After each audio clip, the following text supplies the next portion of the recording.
ભલે, હું તને ક્યાંય નહીં મૂકું. પછી તો માતાજી બોલ્યા કે જા રૂડિયા, હું ભક્તોના ધાર્યા કામ પૂર્ણ કરીશ.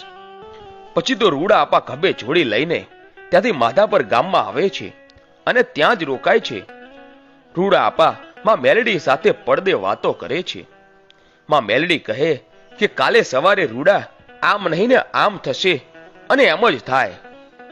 રૂડા આપા કહે છે, હે માં, કોઈ ગરીબ આવે કે કોઈ દુખિયા આવે તો એની પાસેથી મારે શું લેવું?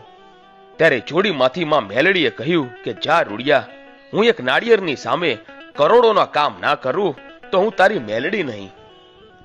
પછી તો સવાર સાંજ દુખિયાઓ માને પાડે આવે છે.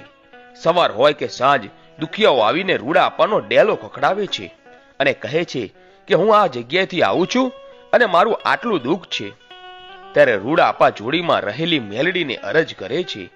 ત્યારે માં મેલડી બોલે છે કે જા રૂડા, જે પણ દુખિયા હોય એને કહી દે કે જેમ આવ્યા છો એમને એમ જ પાછા જતા રહો.